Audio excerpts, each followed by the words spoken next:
Hello friends, welcome to the study IQs YouTube channel. मेरा नाम है विशाल चौहान और वर्ल्ड हिस्ट्री की अपनी सीरीज में पॉलिटिकल फिलॉसफीज हम पढ़ रहे हैं। और पॉलिटिकल फिलॉसफीज में आज हमें पढ़ना है यूटिलिटेरियनिज्म एंड अनार्किज्म। सो ये दोनों ही शब्द हम कई बार ऑलरेडी यूज कर चुके हैं। आज इनको थोड़ा सा हम डिटेल में समझने की कोशिश करते हैं।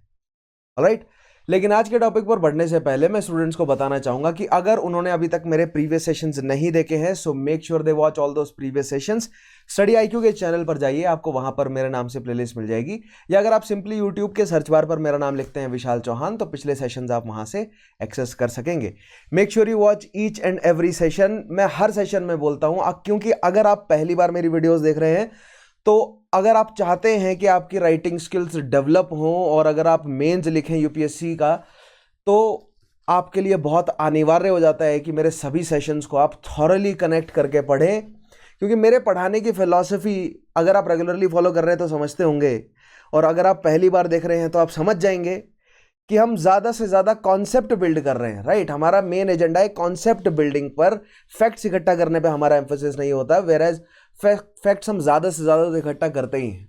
ठीक है, सो अगर आप चाहते हैं कि आपके कॉन्सेप्ट जो है वो ज़बरदस्त तरीके से तैयार हों ताकि आपकी आंसर राइटिंग निखरे, so make sure you watch each and every session. खास तौर पे आज का सेशन यानी यूटिलिटेरियनिज्म अनार्किज्म समझने के लिए आपको सोशलिज्म, फासिज्म, उससे पहले कम्युनिज्म, इन सारे टॉपिक्स को समझना पड़ेगा thoroughly.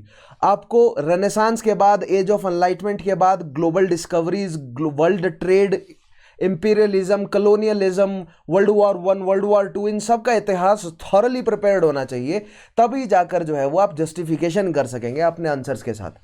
So make sure you watch each and every session by heart, और जो मैं सवाल पूछता हूं बीच बीच में उनके जवाब मुझे कमेंट के माध्यम से जरूर देंगे।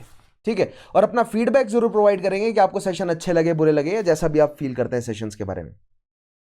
सो आइए शुरू करते हैं आज का हमारा सेशन। जैसा कि आप देख पा रहे हैं, आज हमें यूटिलिटेरियनिज्म को डिफाइन करना है और समझना है, और अनार्किज्म को थोड़ा सा हम समझने की कोशिश करेंगे, थोड़ी सी डेप्थ में जाएंगे अनार्किज्म की। ठीक है, सो लेट अस स्टार्ट। सो सबसे पहले शुरू करते हैं यूटिलिटेरियनिज्म। ठीक है, लेकिन हमेशा की तरह एक बैकग्राउंड और एक इंट्रोडक्शन। बैकग्राउंड में, जैसे कि पॉलिटिकल फिलॉसफीज में हर बार बोल रहा हूं कि आपको क्या क्या पता होना चाहिए।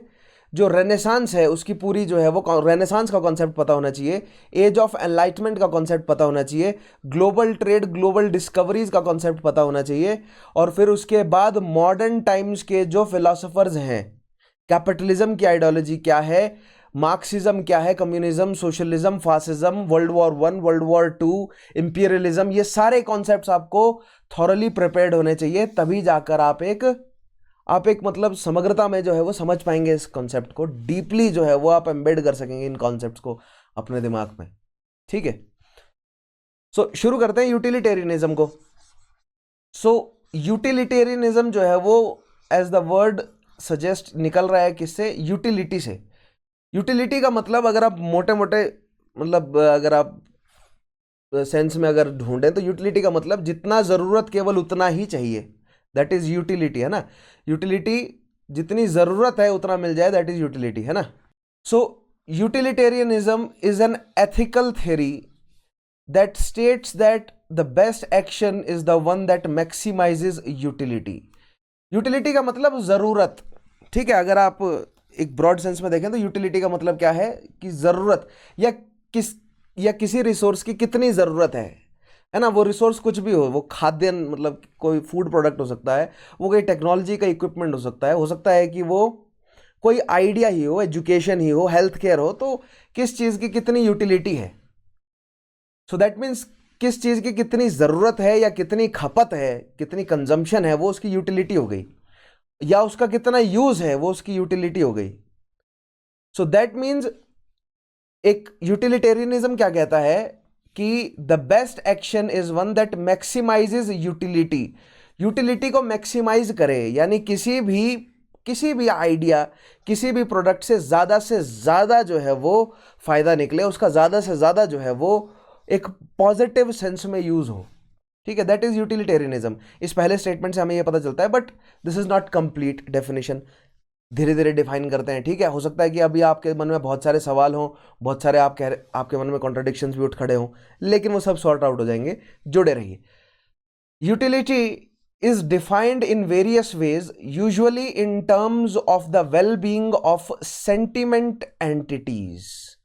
So यूटिलिटी जो है वो कई तरीके से डिफाइन की जा सकती है, लेकिन एज अ पॉलिटिकल और एथिकल थ्योरी यूटिलिटेरियनिज्म जो हम समझ रहे हैं, हम क्या कंसीडर करेंगे कि एक ऐसा आप मान सकते हैं कि ऐसे वेज हैं, मतलब यूटिलिटेरियन या यूटिलिटेरियनिज्म जो है वो एक ऐसी थ्योरी है जिसके तहत आप कोई भी एक्शन लेते हैं, एक इंडिविजुअल, एक सोसाइटी, एक कोई गवर्निंग अथॉरिटी ऐसे ही स्टेप ले जिससे ज़्यादा लोगों के सेंटिमेंट्स को सपोर्ट मिले, ना कि अपोज हो उनका। अब ये सेंटिमेंट एंटिटीज जो है हो सकता है कि किसी इंडिविजुअल की सोच हो, या किसी ग्रुप ऑफ किसी कम्युनिटी की कोई पर्टिकुलर जो है वो थ्योरी है, कोई आइडियोलॉजी है, उसको ठेस ना पहुंचे। ठीक है। सो मैं एक मोटे तौर पे यूटिलिटेरियनिज्म को डिफाइन कर देता हूं। यूटिलिटेरियनिज्म कहता है कि एक सोसाइटी में केवल ऐसे ही स्टेप्स लिए जाएं जिससे से ज्यादा लोगों को फायदा हो और कम से कम लोगों को नुकसान हो। जैसे कि मैंने एक बार पहले भी एक्सप्लेन किया था कि मान लीजिए आपका जन्मदिन है और आपकी फैमिली कह रही है कि आपको जो है वो हम कहीं डिनर पर ले जाते हैं, ठीक है, लेकिन आप खाना पसंद करते हैं south Indian food for example, है ना, लेकिन आपकी फैमिली जो है वो नॉर्थ इंडिया से बिलोंग करती है, और अगर आप सभी मेंबर्स को कंसीडर करें तो सभी लोग जो है वो पंजाबी खाना पसंद कर ही लेंगे, या सभी लोग पंजाबी खाने से कंफर्टेबल है। सो दैट मीन्स अगर आप एक पंजाबी ढाबे में जाते हैं तो सभी लोग जो है वो खुशी खुशी वापस आएंगे वहां से खाना खाकर। लेकिन आपकी पर्सनल खुशी है साउथ इंडियन फूड में, और ये आपका बर्थडे और ट्रीट आपको दी जा रही है, ठीक है, आपके फैमिली द्वारा।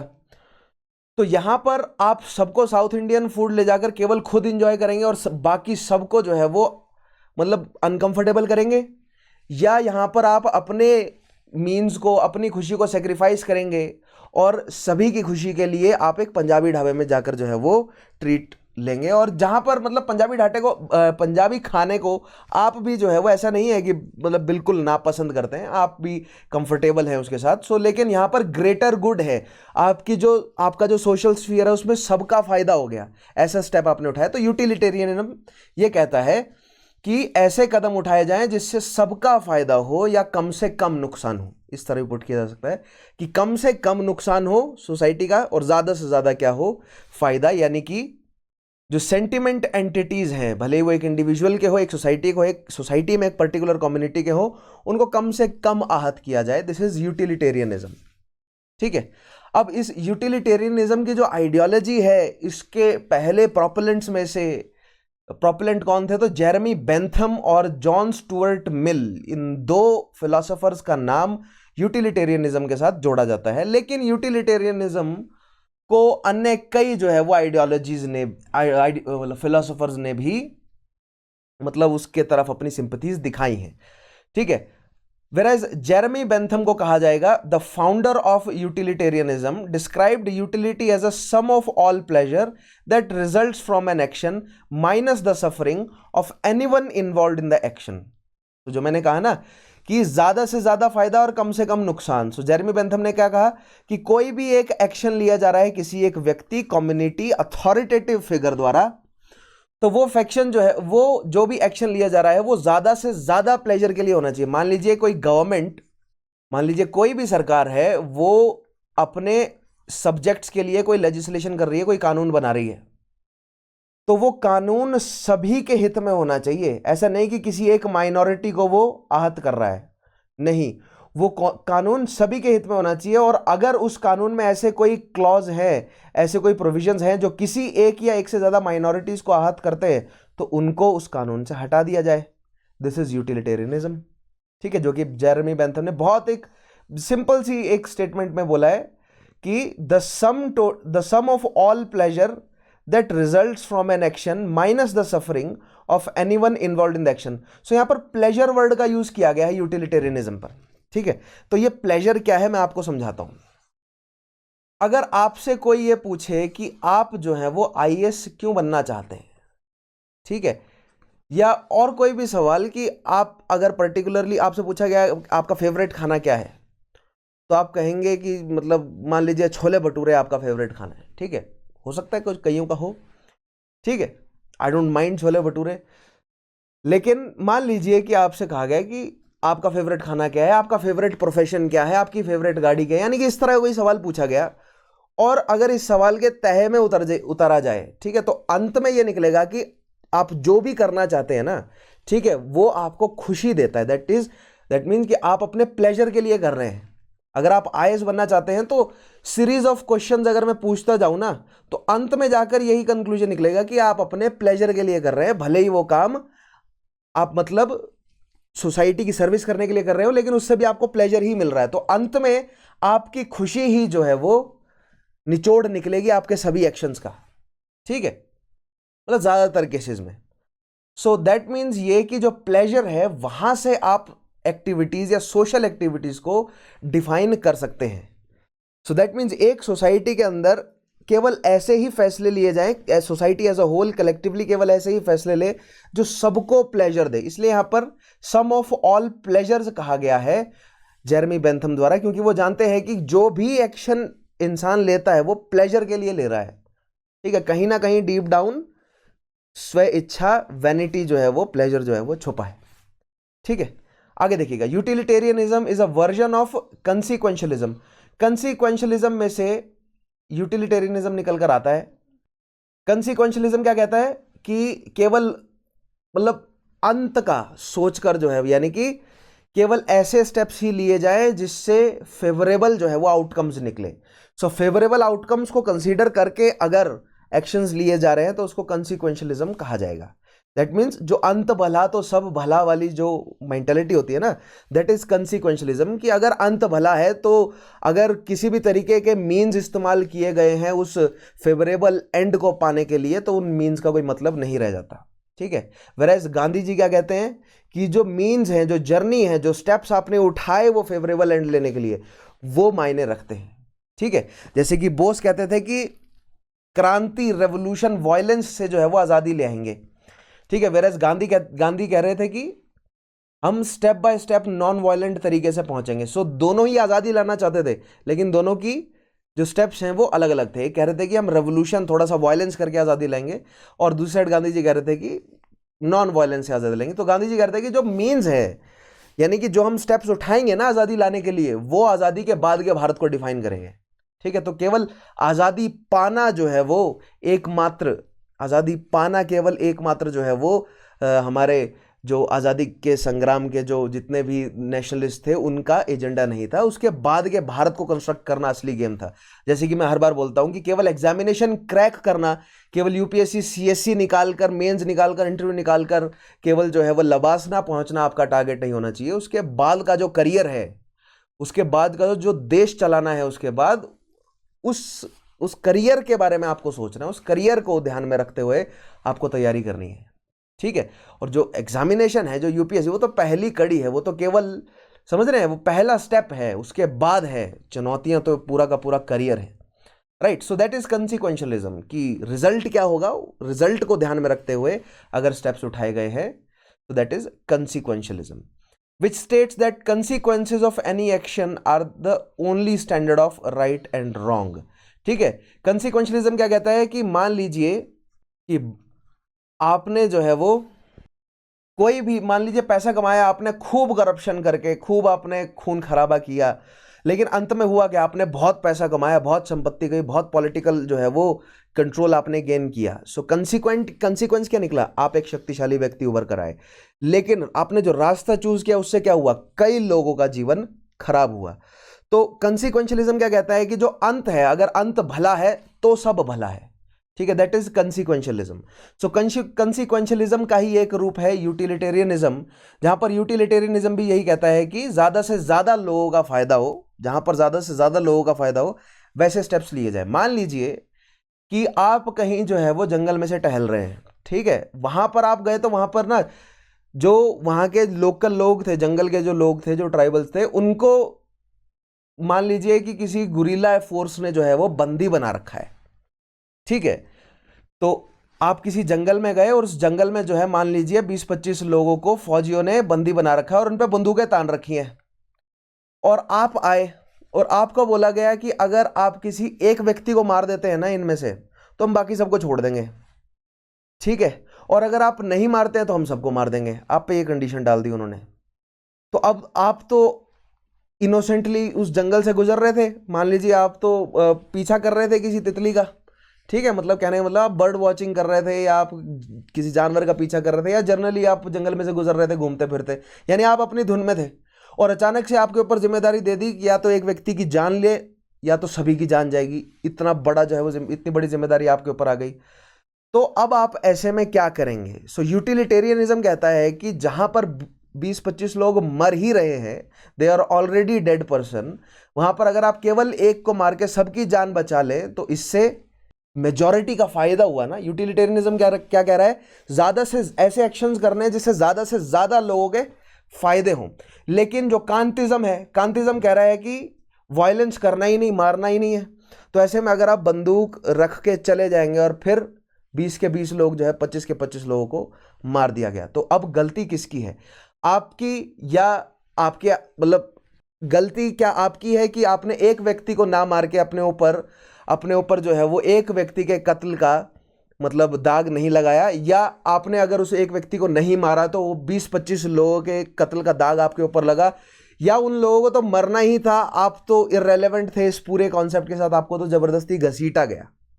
ठीक है, तो ये 3 पक्ष बनते हैं, जिसमें से यूटिलिटेरियनिज्म ये कहता है कि अगर मुश्किल फैसले लेने पड़े तो लें ताकि ज्यादा से ज्यादा लोगों का फायदा हो। कुछ ऐसा ही हिटलर ने किया, ठीक है, जिसके लिए उसको बहुत क्रिटिसाइज किया गया, और मतलब आज के डेट में तो हिटलर की छवि को मैस्करेट कर दिया गया है, बिल्कुल ही मतलब खत्म कर दिया गया है। अदरवाइज हिटलर ने कुछ बेहतरीन काम भी किए हैं जर्मन्स के लिए, अपने लोगों के लिए, ठीक है, वो उसकी यही आइडियोलॉजी थी कि अपने लोगों के लिए करना। So that was utilitarianism of Hitler, ठीक है, वो हिटलर का यूटिलिटेरियनिज्म था।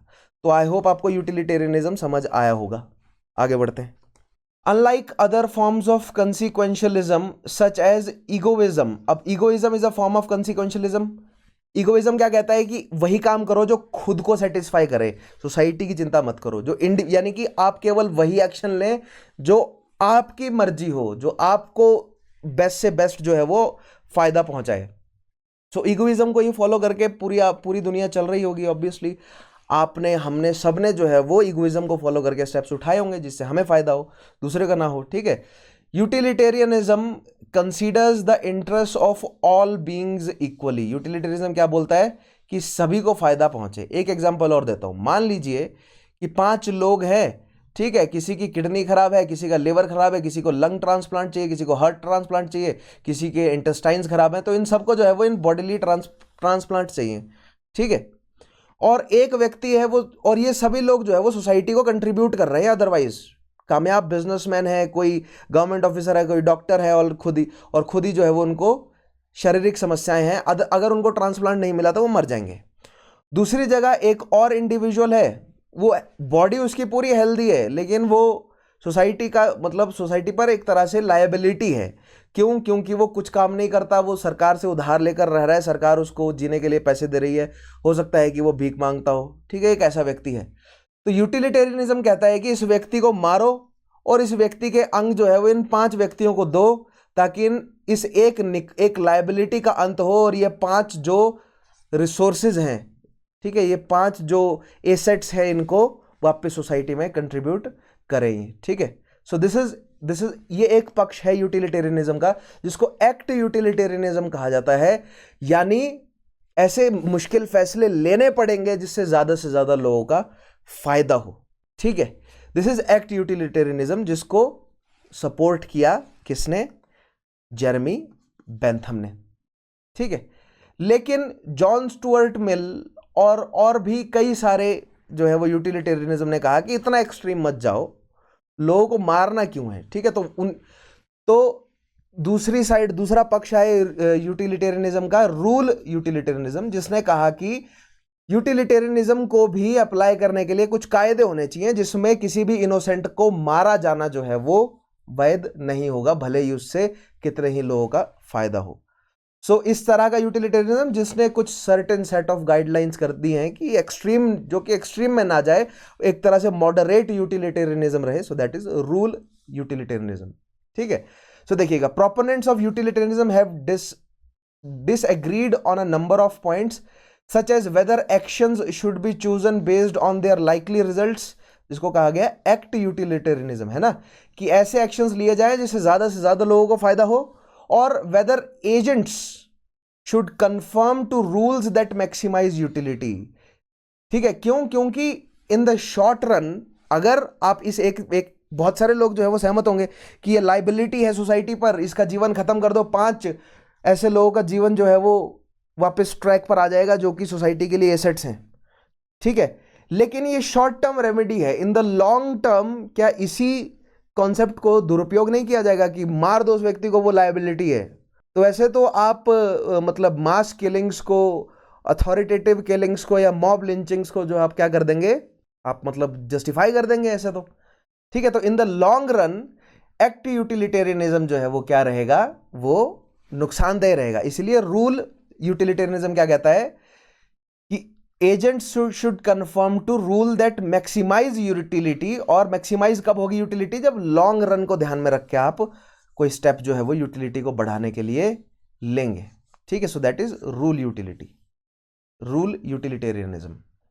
There is also disagreement as to whether total utilitarianism और average utilitarianism ability should be maximized. ठीक है, अब देखिए, यूटिलिटी, कंप्लीट यूटिलिटी बढ़ाई जाए या एवरेज? अब देखिए, टोटल बढ़ाना जो है वो नामुमकिन है, सभी के सभी व्यक्तियों के लिए आप जो है वो नहीं यूटिलिटी बढ़ा सकते। सोसाइटी के एक एक व्यक्ति तक आप कोई भी, मान लीजिए भारतीय सरकार कोई स्कीम बनाती है, तो क्या वो सोसाइटी के एक एक व्यक्ति तक पहुंचेगी? नहीं। भारतीय सरकार स्टैटिस्टिक्स प्रिपेयर करेगी कि एवरेजली हमारा इतना बजट है, तो हम इस बजट के हिसाब से एवरेजली ज़्यादा से ज़्यादा लोगों तक इस जो भी हमने स्कीम बनाई है उसका फायदा पहुंचे। सो दैट इज एवरेज यूटिलिटेरियनिज्म। ठीक है, फिर एज टोटल यूटिलिटेरियनिज्म थ्योरी में सुनने में अच्छा लगता है, बट इज नॉट प्रैक्टिकल। ठीक है, प्रैग्मेटिक नहीं है। आगे बढ़ते हैं। Famous philosophers of this school are Jeremy Bentham and John Stuart Mill. John Stuart Mill का जिक्र हम कई बार कर चुके हैं। In 1859 On Liberty and other works, John Stuart Mill का ऑन लिबर्टी एक एसे भी रहा, और फिर उसके बाद एक किताब भी है पूरी प्रॉपर ऑन लिबर्टी, जिसका मैंने आपको एक कॉन्सेप्ट जो है वो पिछले सेशन में बताया भी था, that the tyranny of majority and tyranny of majority and tyranny of minority वाला जो मैंने आपको सीन बताया था ना, वो इनकी इस किताब में से है, ऑन लिबर्टी में से। ठीक है, John Stuart mill argued that utilitarianism requires that political arrangements which satisfy the liberal principle or harm principle. It is the sole purpose of the law should be to stop people from harming others. तो John Stuart मिल क्या कह रहे हैं? JS मिल ने कहा कि utilitarianism को क्या चीज ध्यान रखनी चाहिए? यूटिलिटेरियनिज्म को हार्म प्रिंसिपल का ध्यान रखना चाहिए।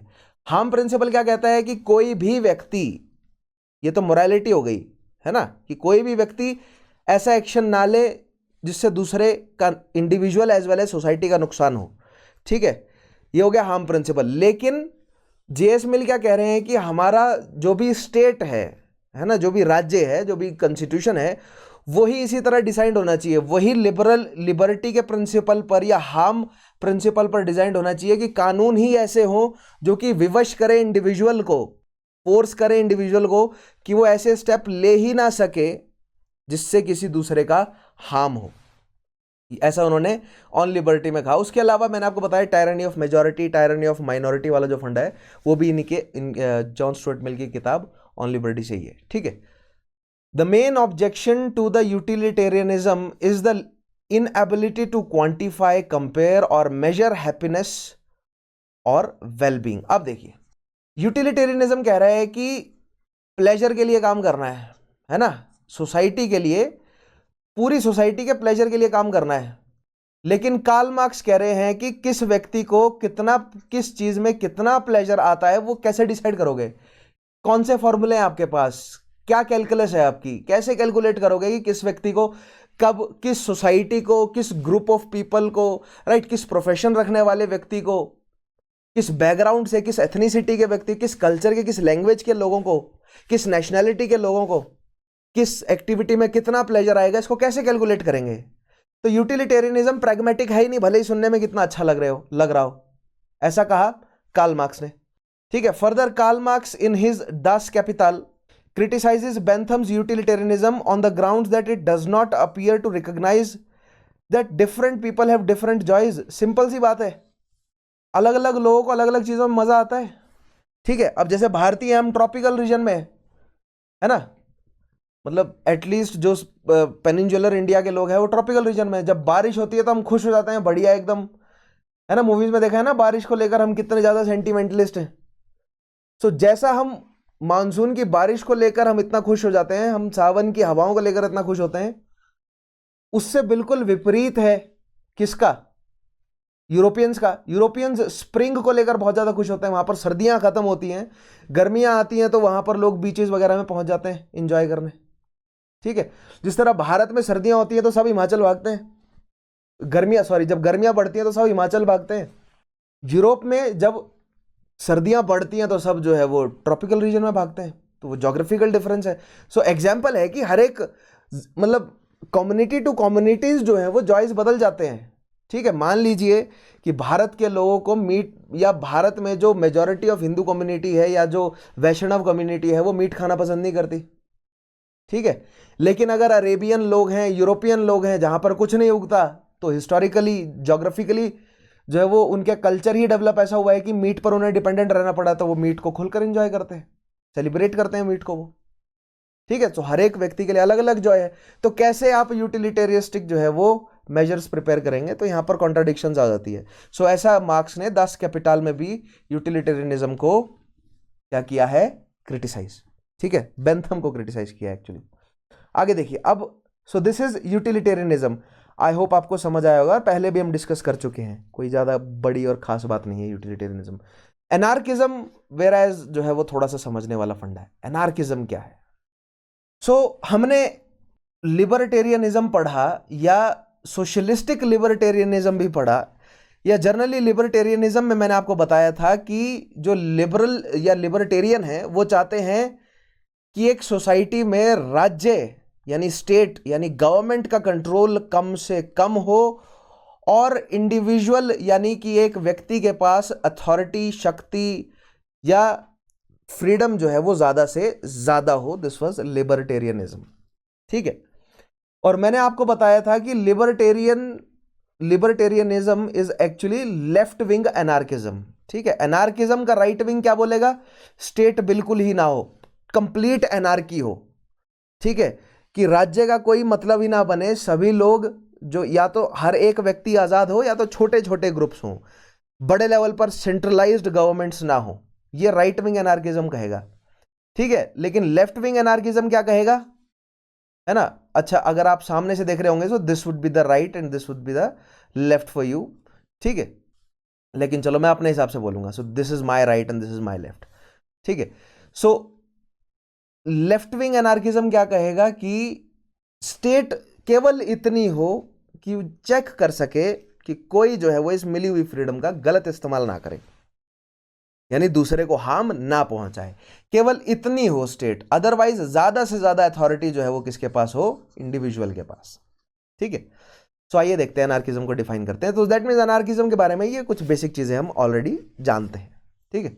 Anarchism is a political philosophy which rejects and supports the elimination of compulsory government or compulsory rule and holds that society and should be recognized without a coercive state, ठीक है। सो एक anarchist क्या कहता है?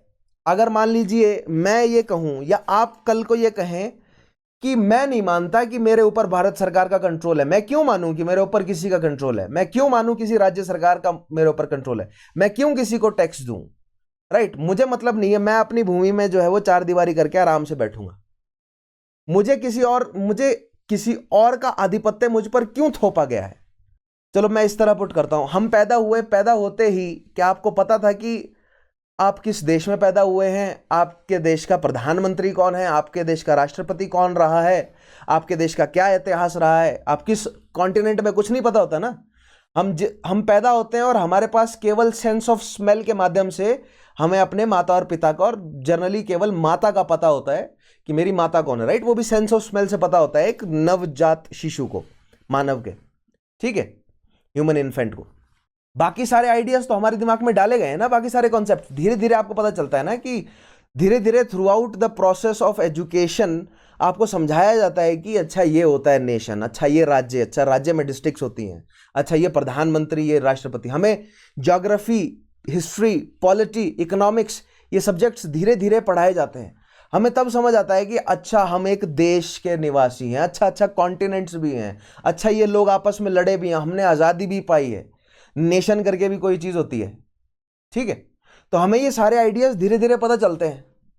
एक पॉइंट में बार बार बोलता हूं कि आपको जो भी पता है वो आपको बताया गया है, ऑब्वियसली आपको बताया गया है। ठीक है, आज की डेट में आपके दिमाग में जो भी आइडियाज हैं वो सभी आपके दिमाग में प्लांटेड हैं, भले ही वो आपकी खुद के परिवार द्वारा हो, वो गवर्नमेंट की पूरे एजुकेशन सिस्टम, या जो भी मतलब कि कॉरपोरेट मशीनरी है, या कैपिटलिस्ट मशीनरी कह लीजिए, या सोशलिस्ट मशीनरी कह लीजिए पूरी सोसाइटी की, उसने आपके दिमाग में सारे आइडियाज डाले हैं। अदरवाइज आप केवल सेंस ऑफ स्मेल लेकर पैदा हुए थे, जिसमें केवल आपको इतना पता था कि अगर गीला लग रहा है अपना बिस्तर तो रोने लग जाओ, अगर हल्का सा भी कोई डिस्कंफर्ट है तो रोने लग जाओ, और कोई ना कोई आके आपको पैम्पर करेगा। यही पता था बचपन में, और कुछ भी नहीं था।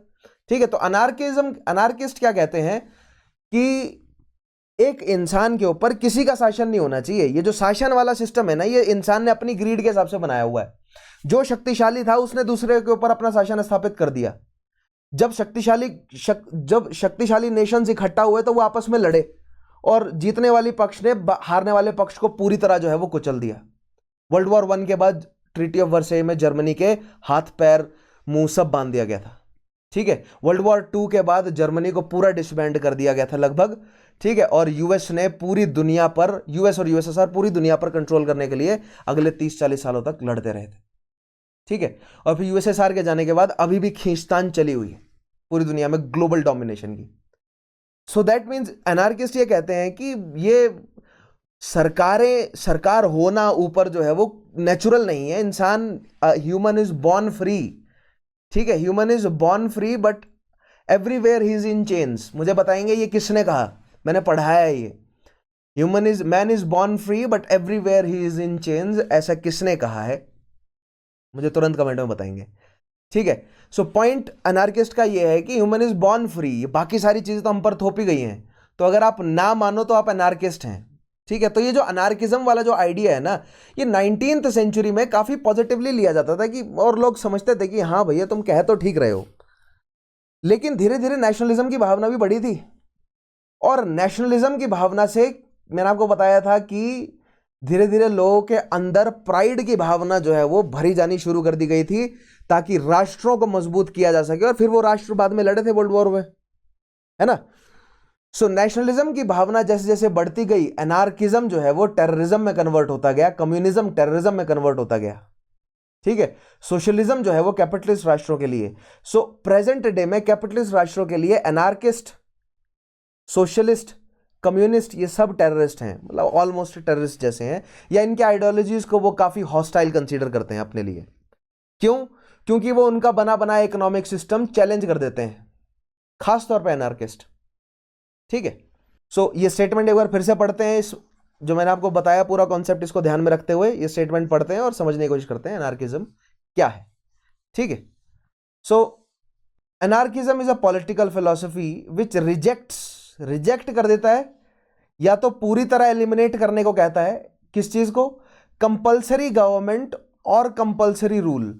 आप अगर भारत में पैदा होंगे तो आपको गवर्नमेंट ऑफ इंडिया की सिटीजनशिप मिल जाएगी, दैट इज, और गवर्नमेंट ऑफ, आप अगर भारत में पैदा हुए हैं तो आपके ऊपर कंपल्शन हो जाएगी कि आपको सिटीजनशिप गवर्नमेंट ऑफ इंडिया की मिले। तो यहां पर सिटीजनशिप वाला जो पूरा कॉन्सेप्ट है ना, ये एक इंसान को बांध देता है नेशन से, है ना। एनार्किस्ट यही कह रहे हैं ना, लिबरल्स और कम्युनिस्ट ने यही कहा कि ये जो पूरा नेशन वाला जो कॉन्सेप्ट है ना, ये आपस में लड़वा रहा है लोगों को। क्योंकि मान लीजिए अगर आप भारत में पैदा हुए तो थ्रू आउट सिस्टम आपको यही सिखाया जाएगा कि पाकिस्तान से लड़ो।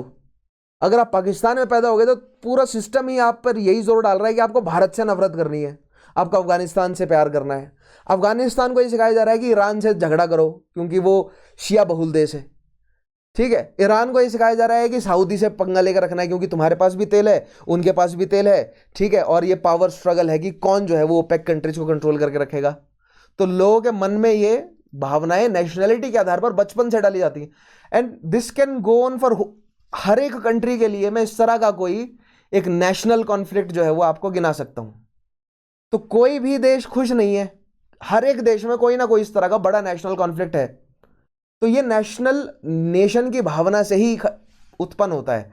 सो कई एनार्किस्ट, कई लिबर्टेरियंस, कई कम्युनिस्ट, सोशलिस्ट तो इस नेशन की आइडियोलॉजी को पूरी तरह ही खारिज करते हैं कि स्टेट होना ही नहीं चाहिए, क्योंकि अगर स्टेट है तो कंट्रोल है मतलब, और अगर कंट्रोल है तो इंडिविजुअलिज्म, फ्रीडम का कोई मतलब ही नहीं रह जाता।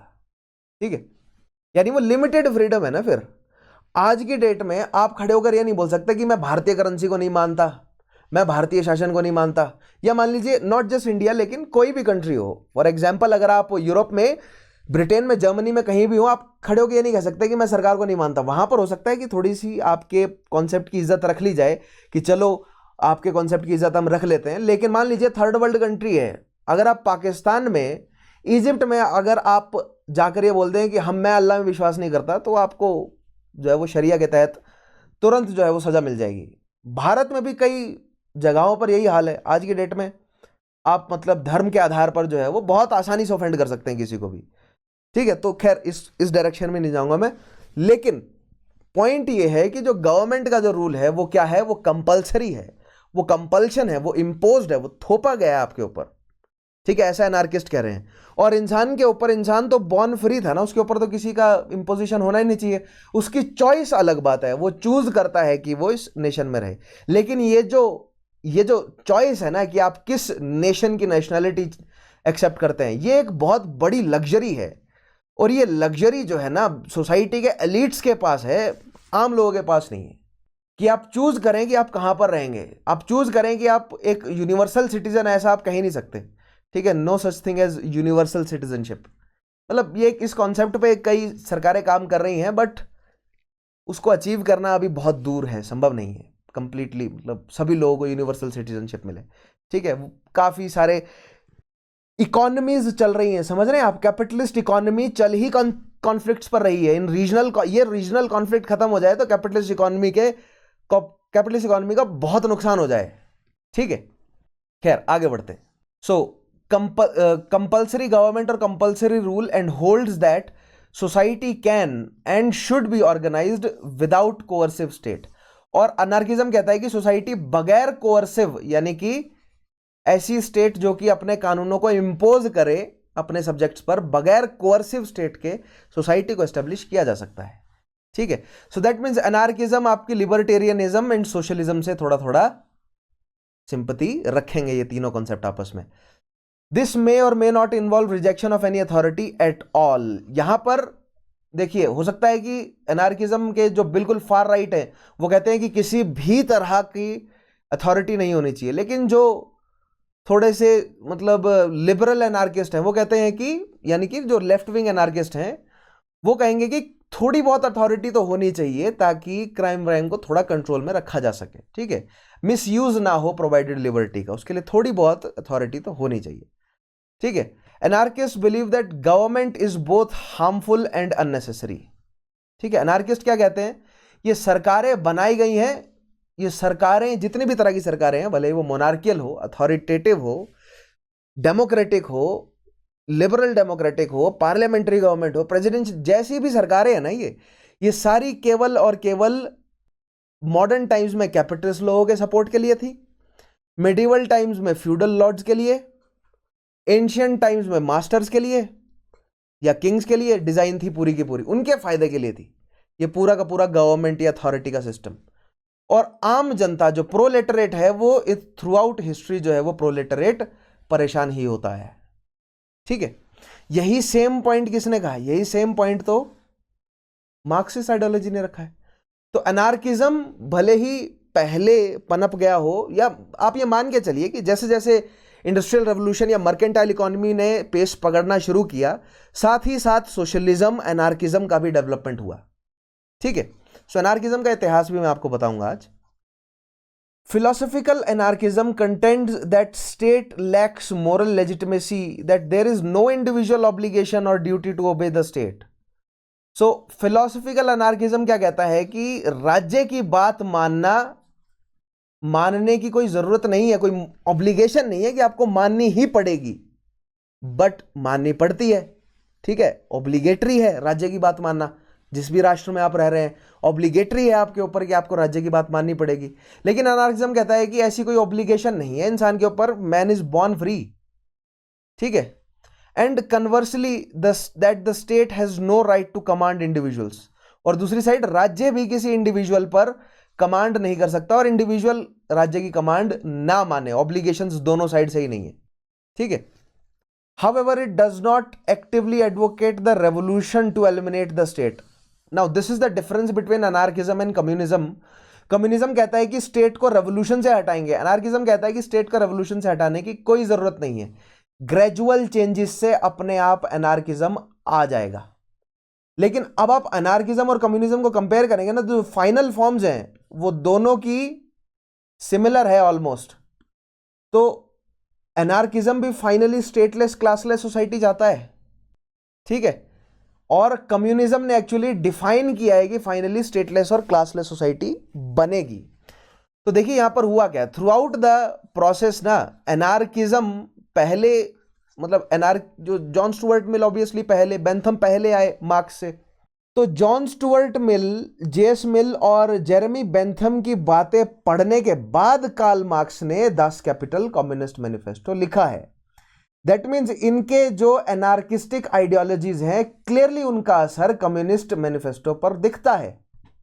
सो दैट मीन्स अगर कम्युनिस्ट मैनिफेस्टो कहता है कि अंत में एक क्लासलेस स्टेटलेस सोसाइटी बनेगी, तो हमें कहीं ना कहीं जेएस मिल और जेरेमी क्या बोलते हैं आपको, जेरेमी बेंथम की एनार्किस्टिक आइडियोलॉजी का असर हमें यहां दिखता है। क्योंकि ये भी एनार्किस्ट भी तो यही कह रहे हैं ना कि स्टेट को खत्म करना है हमें।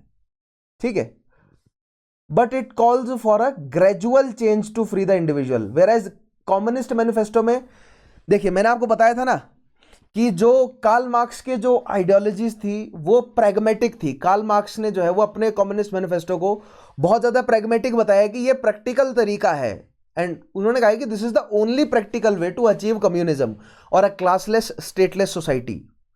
वेयर एज एनार्किस्ट लोग की जो फिलोसफीज थी वो बहुत ज्यादा थियोरेटिकल थी, और वो मोरालिटी पर बहुत जोर डाल रहे थे कि सोसाइटी बहुत मॉरल होनी चाहिए और ग्रेजुअल चेंज होगा to free individual from the oppressive laws and social constraints of the modern state. ठीक है, मॉडर्न स्टेट के लिए बात कर रहे हैं। द टर्म एनार्की कहां से निकली, अब इसकी एटिमोलॉजी देख लेते हैं। डेराइव्ड फ्रॉम ग्रीक वर्ड एनार्कोस, जिसका मतलब है विदाउट रूलर। सो एनार्कोस का मतलब होता है विदाउट रूलर, और जब रूलर नहीं रहेगा यानी स्टेट नहीं रहेगी तो क्या आ जाएगा, एनार्की। कम्युनिज्म भी तो यही है ना, जब कम्युनिज्म में एडिशन क्या है कि स्टेट भी नहीं होगी और क्लास भी नहीं होगी, दैट इज कम्युनिज्म। और जब केवल स्टेट ना होने की बात हो रही हो तो वहां अनार्की है। सो बेसिकली जो final form of society according to anarchist थे, उसको थोड़ा सा रिफाइन करके, थोड़ा सा प्रैग्मेटिक तौर पर प्रोड्यूस करके कम्युनिस्ट मैनिफेस्टो लिखा किसने, मार्क्स ने। क्योंकि obviously marks were influenced by both JS mill and Jeremy Bentham, लेकिन इनके आइडियाज को कॉन्ट्राडिक्ट किया, क्योंकि मार्क्स वाज वेरी मच मतलब अबाउट कि क्लास जो स्ट्रगल है उसको खत्म करना है, क्लासलेस सोसाइटी बनानी है। क्योंकि एनार्की का कोई फायदा नहीं होगा अगर क्लासेस मौजूद हों, क्योंकि क्लासेस मौजूद होंगी तो रूलर्स और रूल्ड वाला फंडा जो है फिर से आ जाएगा और गवर्नमेंट किसी ना किसी तरह की फिर से बन जाएगी। स्टेटलेस अथॉरिटी या स्टेटलेस सिस्टम जो है वो नहीं क्रिएट हो पाएगा सोसाइटी में।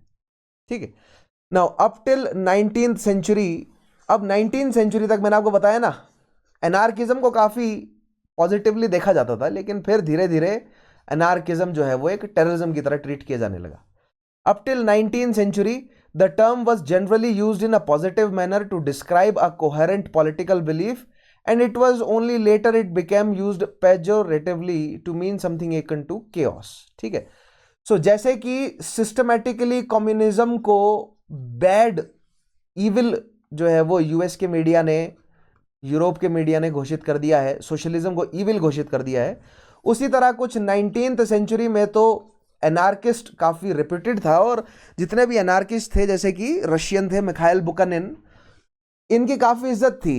लेकिन 20th सेंचुरी तक आते आते anarchism was anarchism became synonymous to chaos, कि एनार्किज्म जो है वो, मतलब देखिए एनार्की, आज भी एनार्की को किस तरह, एनार्की वर्ड को किस सेंस में यूज किया जाता है, जब केओस को बताना होता है, ठीक है। So this is no coincidence कि words and ideas have power, और वर्ड्स और आइडियाज का मतलब जो है वो popular institutions, popular academic institutions अपने हिसाब से बदल देते हैं। फॉर एग्जांपल ऑक्सफोर्ड, ऑक्सफोर्ड अगर कल को एनार्की का, या ऑक्सफोर्ड अगर कल को केओस का, है ना, चेक कीजिएगा ऑक्सफोर्ड डिक्शनरी में केओस का सिनोनिम आपको एनार्की मिल जाएगा, ठीक है। सो इस तरह सिस्टमेटिकली बदनाम किया जाता है कॉन्सेप्ट्स को, और एनार्की को भी इसी तरह बदनाम किया गया, क्योंकि anarchy stood against the capitalist economy, obviously, क्योंकि एनार्की कह रहा है कि अथॉरिटी नहीं होना चाहिए, और कैपिटलिस्ट इकोनॉमी तो चलिए अथॉरिटी पे रही है, स्टेट की अथॉरिटी पे, ठीक है। खैर आगे बढ़ते हैं। Anarchism is relative to libertarianism, ये हम ऑलरेडी एस्टेब्लिश कर चुके हैं, which advocates maximizing individual rights and free will and minimizing the role of state, and in particular to libertarian socialism, libertarianism में भी, किसमें, लिबर्टेरियन सोशलिज्म में, which advocates of worker oriented system that attempts to maximize the liberty of individuals and minimize the concentration of power or authority, but it is all, लेकिन ये synonymously use नहीं किए जाते। Anarchy को आप libertarianism के साथ, एनार्की को आप लिबर्टेरियनिज्म के साथ सिनोनिमसली यूज नहीं करेंगे, क्यों, क्योंकि जो मॉडर्न डे डिक्शनरीज हैं उन्होंने एनार्की को केओस के साथ जो है वो सिनोनिमस बना दिया है। क्यों, क्योंकि एनार्की, कम्युनिज्म अगेंस्ट में खड़े हो जाते हैं कैपिटलिज्म के, ठीक है, जो वेल एस्टेब्लिश्ड सिस्टम है। ये बहुत, मैं आपको गहरा पॉलिटिकल कॉन्सेप्ट बता रहा हूं, और इन कॉन्सेप्ट को समझने के लिए बहुत गहरी जो है वो आपके अंदर इंटेलेक्चुअल मैच्योरिटी होनी चाहिए, अदरवाइज ये तो सब आपके लिए मान के चलिए कॉन्स्पिरेसी थ्योरी है या बहुत ऑफेंसिव बातें हैं जो बिल्कुल भी सच नहीं लगेंगी आपको। लेकिन बोलता तो हूं मैं, 5 साल 10 साल बाद लग जाएगा पता। लेकिन अगर आप बहुत मतलब सिंसियरली कमीशन की तैयारी कर रहे हैं ना, लिखना चाहते हैं आंसर बढ़िया, तो इन सारे कॉन्सेप्ट्स को, इन कॉन्स्पिरेसी थ्योरीज में भी आपको कॉन्सेप्ट्स ढूंढ के लाने पड़ेगा, क्योंकि किसी थ्योरी को कॉन्स्पिरेसी थ्योरी कहकर बदनाम करने का भी ट्रेंड है। जिस तरह पहले अनार्किज्म को बदनाम किया गया, कम्युनिज्म सोशलिज्म को बदनाम किया गया, और फिर अर्ली 21st सेंचुरी या लेटर 20th सेंचुरी में यूएस द्वारा किए गए क्राइम्स, यूके द्वारा किए गए क्राइम्स, यूएसएसआर, केजीबी, रशिया, भारतीय सरकार द्वारा किए गए क्राइम्स को जब पब्लिक किया गया तो वो उनको कॉन्स्पिरेसी थ्योरी कहकर जो है वो बदनाम कर दिया गया। जैसे कि जूलियन असांज ने, ठीक है, उसके अलावा जूलियन असांज ने कई बातें लिखी विकीलीक्स पे, ठीक है, बहुत कॉन्ट्राडिक्टरी बातें, जो हमारी सरकार की जो बेनेवलेंट इमेज है हमारे दिमाग में, जो डेमोक्रेसी की बेनेवलेंट इमेज है, उसको साफ साफ तार तार करने वाली बातें जो है वो जूलियन असांज ने लिखी है, पढ़िएगा, ठीक है। उसके अलावा एडवर्ड स्नोडन व्यक्ति, जो मैं आपको बार बार बताता रहता हूं, उसके अलावा फॉर एग्जांपल आप पनामा पेपर्स को पढ़िए, पनामा पेपर्स की क्या मतलब कंट्रोवर्सी है उसको पढ़िएगा, और किस तरह धीरे धीरे उसको कॉन्स्पिरेसी का जो है वो नाम दिया गया। सारी, मैं आपको और कुछ नाम बताता हूं, स्टैनली मेयर, या स्टैन मेयर नाम का एक व्यक्ति है, इसको सर्च कीजिएगा, इसने क्या किया था, ठीक है। आपको धीरे धीरे ग्लोबल ऑर्डर समझ आएगा कि किस तरह काम कर रहा है, राइट। एप्स्टीन एक व्यक्ति है, एप्स्टीन, इसका नाम सर्च कीजिएगा, इसने क्या किया था और किस तरह इसकी डेथ को जो है वो सुसाइड दिखाया गया। और ढूंढिए इन सब कॉन्सेप्ट्स को, आपको पता चलेगा कि सोसाइटी में कितना, और ये जो कैपिटलिस्ट सोसाइटी है, मैं केवल कैपिटलिस्ट की बुराई नहीं कर रहा हूं, कम्युनिस्ट भी कोई दूध के धुले नहीं है, कम्युनिस्ट के भी बहुत सारे क्राइम्स हैं, ठीक है, जिनकी गिनती नहीं है, सीसीपी के क्राइम। लेकिन ये जो कम्युनिस्ट द्वारा किए गए क्राइम है ना, इनको कैपिटलिस्ट इकोनॉमी ने धूमधाम के पब्लिश किया, इन पे मूवीज बनाई हैं पूरी प्रॉपर। लेकिन जो कैपिटलिस्ट इकोनॉमी ने क्राइम किए हैं, इनको ये छुपाते आए हैं, और अगर कोई रिवील करता है तो उसको कॉन्स्पिरेसी थ्योरी कह देते हैं, ठीक है, और बदनाम कर देते हैं उस चीज को। और उसके साथ में इन्होंने कई उल्टी सीधी कॉन्स्पिरेसी थ्योरी चलाई हुई है, फ्लैट अर्थर्स, मून डिनायर्स, पता नहीं क्या क्या, वैक्सीनेशन डिनायर्स, ताकि जो इसको बोलते हैं ओवरटर्न विंडो कॉन्सेप्ट, ठीक है, कि ऐसे इतनी बेतुकी बातें करने वाले कॉन्स्पिरेसी थ्योरिस्ट रख दिए हैं कि जो लोग सरकार को चैलेंज करने की थ्योरी लेकर आ रहे हैं वो भी कॉन्स्पिरेसी थ्योरिस्ट के नाम पर ही बन जाए, और उन सबको डम जो है वो कंसीडर किया जाए, ठीक है। टिन फॉयलर्स वगैरह बहुत तरह के हैं, 5G डिनायर्स जो हैं, पता नहीं क्या क्या हैं, फ्लैट अर्थर्स एक बहुत बड़ी बेवकूफ़ी है, देखिएगा। फ्लैट अर्थर्स लोग हैं, there are actual people who say कि अर्थ जो है वो गोल नहीं है, इट इज़ एक्चुअली फ्लैट।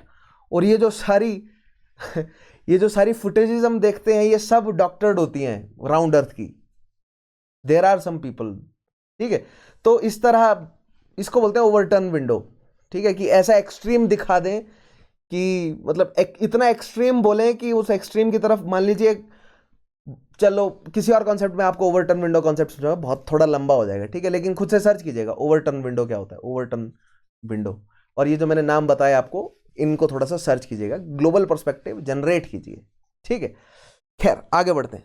सो ये पॉइंट आपको समझ आया। लिबर्टेरियनिज्म क्या था, मैंने आपको बताया ना, libertarianism is far left anarchism, ठीक है। एनार्किज्म का फार राइट क्या बोलेगा कि स्टेट बिल्कुल भी ना हो, और एनार्किज्म का फार लेफ्ट क्या बोलेगा कि कुछ हद तक स्टेट हो जिससे क्राइम्स को कंट्रोल किया जा सके। सो जो फार राइट है एनार्किज्म का, वहां पर आप लिबर्टेरियनिज्म को बिठा सकते हैं, और खास तौर पे सोशलिज्म, लिबर्टेरियन सोशलिज्म को बिठा सकते हैं, जो कि वर्कर ओरिएंटेड बात कहता है, और कहता है कि मैक्सिमाइज किया जाए फायदा किसके लिए, जनता के लिए, प्रोलेटरेट के लिए, ठीक है। आगे बढ़ते हैं। There is no single defining position that anarchists hold beyond their rejection of compulsory government or the state. The proponents may support anything from extreme individualism, the political outlook that stresses human independence and the importance of individual self-reliance and liberty, complete collectivism, the political outlook that stresses human independence and importance of collectivism, या collectivism होना चाहिए था, collective, right. सो यहां पर आ गए अब type of anarchism और उनमें डिफरेंस क्या है।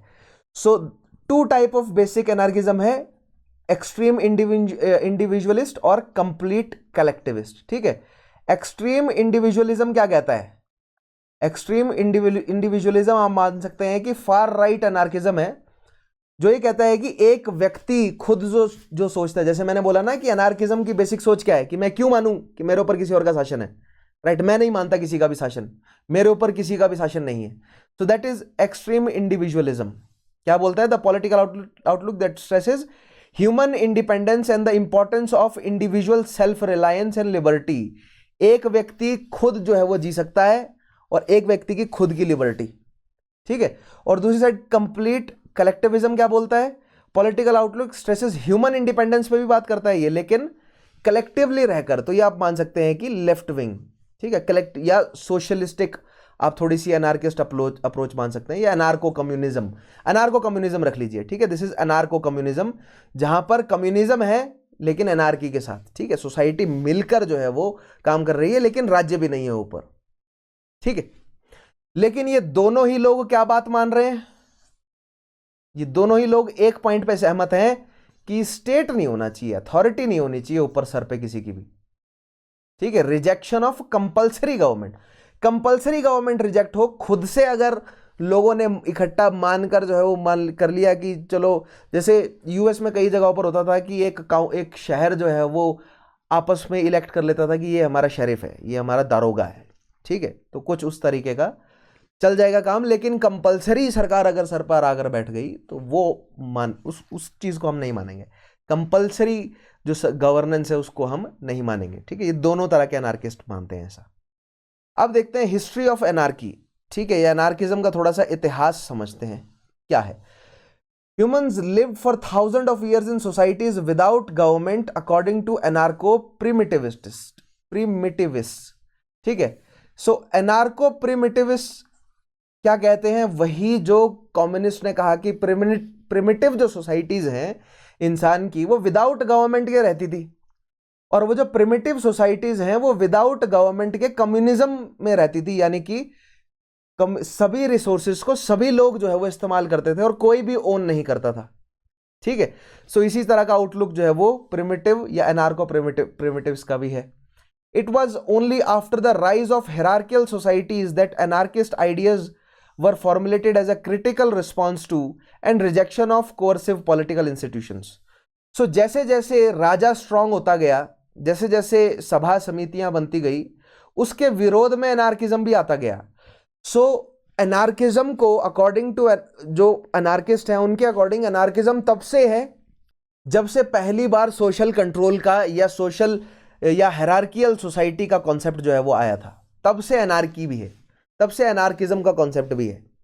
क्योंकि ऑब्वियसली कि मान लीजिए आप जो है वो अपने कबीले में आराम से रह रहे हैं अपनी झोपड़ी में, कल को कोई आकर घोड़े पर आकर कहता है कि तुम जो है वो अब इस राजा की संपत्ति हो, ये तुम्हारा पूरा चरागाह जो है वो अब इस राजा के कंट्रोल में हुआ होगा कई जगहों पर, ठीक है। तो उस कबीले का ऑब्वियस रिस्पॉन्स क्या रहा होगा कि हम नहीं मानते तुम्हारी बात, है ना। तो एनार्किज्म जो है वो from the very starting of hierarchical society जब से डेवलप हुई है तब से एनार्किज्म भी शुरू हो गया, ठीक है। इट इज एन रिस्पॉन्स था, क्योंकि ये नेचुरल रिस्पॉन्स था। अब और आगे बढ़ते हैं। सो ये तो प्रिमिटिव की बात होगी, जब शुरुआती सोसाइटीज के कुछ एविडेंस नहीं मिलते, खासतौर पे जो प्रोटो हिस्ट्री होते हैं वहां तो मिलिटरी एविडेंस मिलते नहीं है, ठीक है। और जो एंशियंट टाइम्स है वहां पर, एंशियंट टाइम्स में जहां पर हमें लिखित एविडेंस मिलते हैं, वहां तक आते आते सोसाइटीज जो हैं वो हायरार्कियल सोसाइटीज में डेवलप हो गई थी। तो एनार्किज्म का मतलब नहीं बनता था, क्योंकि वहां पर स्लेव बना लिया जाता, मार दिया जाता, कुछ ऐसे कानून थे, ठीक है। लेकिन still Tao Te Ching written around 6th century BC by Lao Tzu या लाओ त्सी या लाओ त्से, 3 नामों से जाना जाता है, ठीक है, encouraged many Chinese Taoists to live anarchist lifestyle। सो लाओ त्सू जो है वो एक फिलोसोफर रहे हैं 6th century BC के, ठीक है। सिमिलरली कन्फ्यूशियस के, ये आप मान सकते हैं कंटेम्पररी, बुद्धा के कंटेम्पररी हैं, ठीक है। सो इन्होंने कहा कि एनार्किस्ट लाइफस्टाइल जियो, ठीक है। सो चाइना में आपको एनार्किज्म देखने को मिल जाता है। बुद्ध ने भी तो कुछ इसी तरह की बात बोली थी ना, बुद्ध ने भी तो सारी अथॉरिटी को मना कर दिया था, लेकिन बुद्ध ने खुद के लिए कहा था कि मैं किसी भी अथॉरिटी को नहीं मानता, मैं जंगल में जा रहा हूं, ठीक है। और अगर मैं नहीं मानता हूं इसलिए मैं जंगल में जा रहा हूं ताकि मैं किसी को ऑफेंड ना करूं, कल को कोई मेरे को मार ना दे, ठीक है। तो वैसे खुद तो राजकुमार थे, उनको कौन मारता। आगे बढ़ते हैं। In ancient Greece, so China में लाओ त्सू आ गया एग्जाम्पल। दूसरा, एंशियंट ग्रीस में डायोजीन्स ऑफ सिनोपी, जिन्होंने सिनिसिज्म जो है वो शुरू किया, ठीक है। सिनिक, ये सिनिसिज्म प्रेजेंट डे में सनक को माना जाता है, जो सनकी हो वो सिनिकल है, ठीक है। लेकिन इसकी शुरुआत कैसे हुई थी, जो डायोजीन थे इनसे इनकी सिटीजनशिप छीन कर इनको इनके शहर से बाहर निकाल दिया गया और ये स्लम में जिए, मतलब स्लम, नॉट स्लम, लेकिन ये फिर पूरी जिंदगी जो है वो भिखारियों की तरह जिए। तो पता कैसे जीता था ये व्यक्ति, कोई इसका खाने का नहीं पता था, कहीं भी सो जाना, कहीं भी जाग जाना, कुत्तों के साथ बैठ के इंसानों पर भौंक रहा है, इंसानों को गालियां दे रहा है कि तुम बेवकूफ हो, तुम ऐसे जी रहे हो। तो बहुत डीप फिलोसफिकल बात कही इन्होंने कि तुम अथॉरिटी को मान रहे हो, तुम बहुत बेवकूफ हो, इंसान फ्री है, देखो मैं कितना खुश हूं। तो ये जो सिनिसिज्म है यहां से डेवलप हुआ और काफी लंबे समय तक जो है वो सिनिसिज्म फॉलो किया गया, ठीक है। डायोजीन के जीते जी कई सारे लोग उसके साथ जुड़ गए और डायोजीन के जाने के बाद कई सैकड़ों वर्ष तक, जब तक जो एंशियंट एंटिक्विटी बनी रही ग्रीक और रोमन एम्पायर की, यानी कि till the fall of Western Roman Empire, Diogenes की जो आइडियोलॉजी है वो रोम में काफी प्रेवलेंट रही, लेकिन धीरे धीरे कम होती गई। शुरुआती सालों में काफी फेमस रहा डायोजीन या सिनिसिज्म। और ये जो सिनिक लोग थे ये क्या कहते थे कि ये घर बार सब छोड़ के जंगलों में जी रहे हैं, ठीक है। जैसे जैन लोग हैं भारत के, नंगे हो गए, कपड़े वपड़े छोड़ दिए सब, और फिर अब जंगलों में रह रहे हैं और बिल्कुल मिनिमलिस्टिक लाइफ जी रहे हैं, कम से कम जो है वो रिसोर्सेज का इस्तेमाल कर रहे हैं। तो कुछ इसी तरह। लेकिन डायोजीन के बारे में पढ़िएगा, इसने बहुत अभद्र काम भी किए हैं, मतलब एंटी सोशल काम किए हैं, केवल ये एग्जाम्प्लीफाई करने के लिए कि अथॉरिटी को मानने के लिए इंसान डिजाइन नहीं हुआ है, ठीक है। और कुत्तों के साथ रहना और कुत्तों की वफादारी पर इसने बहुत जो है वो बोला है, केवल बोला, या लोग कहते थे भौंकता था, क्योंकि कुत्तों के साथ रहकर लोगों पर भौंकता था, लिटरली भौंकता था, ठीक है। So that is cynicism. तो एंशियंट ग्रीस में एनार्किज्म यहां पर नजर आता है। उसके अलावा जीनो ऑफ सीटियम, जिससे स्टोइक, जो कि एक स्टोइसिज्म कह सकते हैं आप, ये स्टोइक आइडियोलॉजी रखता है। सो स्टोइक आइडियोलॉजी क्या होती है बेसिकली कि आप दुखी क्यों हैं, आप एक्शन लीजिए, अपने दुखों का निवारण कीजिए, अदरवाइज अपने जीवन को खत्म कर लीजिए। स्टोइसिज्म सिंपल बात बोलता है कि दुखी होकर कोई फायदा नहीं है, अगर आप में सामर्थ्य है तो अपनी समस्याओं का सॉल्यूशन करो, ठीक है, मेहनत करो। और अगर आपको लग रहा है कि नहीं हो पा रही है तो सुसाइड कर लो, कोई जरूरत नहीं है इस जीवन में, इस यूनिवर्स में अगर आप नहीं रहेंगे तो किसी को कोई फर्क नहीं पड़ेगा, ठीक है। सो कुछ मोटा मोटा भाव स्टोइसिज्म का इस तरह रहता है। अब देखिए ज़ीनो ने क्या कहा, in opposition to Plato that reason should replace authority in guiding human affairs and envisaged a free community without government. ठीक है, प्लाटो ने क्या कहा था कि डेमोक्रेटिक नहीं होना चाहिए, फिलोसफर्स के हाथ में सोसाइटी की कमांड दे दो। सो प्लाटो से थोड़ा सा अलग होकर जिन्होंने क्या कहा कि एक व्यक्ति के, अगर जैसे प्लाटो कह रहे हैं ना कि फिलोसफर्स जो कि पॉलिटिकली अवेकन्ड हो, जो पॉलिटिकली एनलाइटेंड हो, उनके हाथ में सोसाइटी होनी चाहिए। जिनो कह रहे हैं कि सभी व्यक्ति को हक है कि वो जो है वो अपने जीवन को खुद से जिए, तो गवर्नमेंट होनी ही नहीं चाहिए। तो जिनो जो है वो क्लियरली एक एनार्किस्ट बात बोल रहे हैं और प्लाटो की बातों को नेग्लेक्ट कर रहे हैं। ठीक है, प्लाटो डेमोक्रेसी के खिलाफ बोल रहे हैं और जिनो टोटल अथॉरिटी के खिलाफ बोल रहे हैं। ठीक है, और डायोजीन क्या कह रहे हैं, कुत्तों के साथ चलो, रिटर्न बैक टू मोंके। ठीक है, अगर आपने ये मीम देखा हो तो समझ जाएंगे। खैर, there were a variety of anarchist religious and political movements in Europe during the Middle Ages. So ये आ गया एंशंट में हमने एग्जाम्पल देखे। ठीक है, ताओ और फिर उसके बाद डियोजीन और जिनो। अब बात करते हैं मिडिवल की।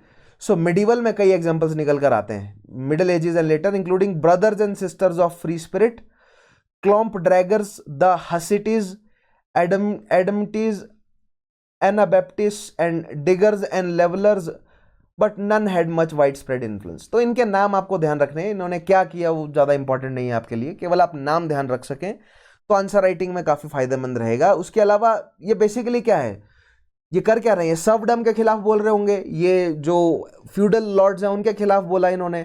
ठीक है, और जो आपस में फ्यूडल लॉर्ड्स लड़ रहे हैं, जो चर्च की पेपेसी है उसके खिलाफ बोला। तो जो उस समय के मतलब मिडिवल यूरोप की जो समस्याएं थी जो चर्च के द्वारा की गई, क्योंकि देखिए ये एडमिटीज जो है ये मतलब ये क्या थे, ये आप मान सकते हैं कि अर्ली प्रोटेस्टेंट्स थे। ठीक है, एनाबैप्टिस्ट जो है वो अर्ली प्रोटेस्टेंट्स थे। हसिटीज जो है वो मतलब एक बहुत बेनेवलेंट नाइट था, कह सकते हैं कि एंटी नाइट भी कह सकते हैं उस समय के। ठीक है, तो उस समय मतलब फ्यूडल यूरोप की जो समस्याएं थी ऑब्वियसली उनके खिलाफ इन्होंने प्रोटेस्ट किया। ठीक है, लेकिन अप्रोच क्या थी इनकी, एनार्किस्ट की, पूरा सिस्टम ही नहीं होना चाहिए, फ्यूडल ऑर्डर होना ही नहीं चाहिए, सभी आज़ाद हों, अथॉरिटी किसी की भी ना हो, चर्च की भी नहीं, लॉर्ड की भी नहीं, बैरन की भी नहीं, नाइट की भी नहीं, ड्यूक की भी नहीं, किंग की भी नहीं, किसी की अथॉरिटी नहीं होगी। ठीक है, आगे देखिए, अब बात करते हैं modern. So ancient, medieval, modern पे आ गए हम, हिस्ट्री देख रहे हैं ना, history of anarchism. Modern anarchism arose from secular thought of the Enlightenment, particularly John Jacques Rousseau's argument for moral centrality of freedom. So रसो की बात मैंने थोड़ी देर पहले ही पूछी थी आपसे। तो रसो ने कहा कि मोरल सेंट्रलिटी होनी चाहिए, यानी कि मोरल्स के आधार पर सोसाइटी पूरी फ्री होनी चाहिए, कोई स्टेट का कोई मतलब नहीं बनता, और अगर मॉरल्स नहीं है तो स्टेट को काम करना पड़ेगा। सो जॉन जैकस रसो से, जो कि एनलाइटमेंट के एक फिलोसफर है, वहां से आप कह सकते हैं कि एनार्किज्म के पॉइंट शुरू हो गए। और कांत के खिलाफ जाता है एनार्किज्म, क्योंकि कांत जो है वो बहुत ज़्यादा रूल के हिसाब से चलने वाले व्यक्ति हैं। ठीक है, और जो कांतिस्ट हैं वो बहुत ज़्यादा स्ट्रिक्टली रूल्स को फॉलो करते हैं, और एनार्किज्म तो सोसाइटी के रूल्स, नॉट सोसाइटी लेकिन जो हेरार्की है, जो अथॉरिटी है, उसके रूल्स को मानने से मना कर देता है। Even though he did not use the term himself, the English political philosopher William Godwin developed what may consider the first expression of modern anarchist thought and formulated the political economic conceptions of anarchism. तो जो British इतिहासकार हैं, जो British universities हैं, उन्होंने William Godwin को घोषित कर रखा है द फादर और द फाउंडर ऑफ एनार्किज्म। ठीक है, विलियम गॉडविन ने कुछ ऐसे मॉडर्न कॉन्सेप्ट्स, मॉडर्न जो है वो परसेप्शंस एनार्किज्म के लिए रखे। Godwin opposed revolutionary action and saw a minimal state as a present necessarily evil. So Godwin की अप्रोच क्या है, गॉडविन की अप्रोच है फार लेफ्ट ऑफ एनार्किज्म, यानी कि लिबर्टेरियन है। ये कह रहा है कि पूरी तरह से स्टेट नहीं खत्म होनी चाहिए, कुछ तो एक एलिमेंट स्टेट का रहना चाहिए, एटलीस्ट पुलिस के तौर पे तो स्टेट को काम करना ही चाहिए। ठीक है, which would become increasingly irrelevant and powerless through a gradual process of reform and enlightenment, जो कि धीरे धीरे वो भी शक्ति से खत्म हो जाएगा जैसे जैसे लोगों के अंदर चेतना जो है वो जागती जाएगी लोगों की पूरी दुनिया में।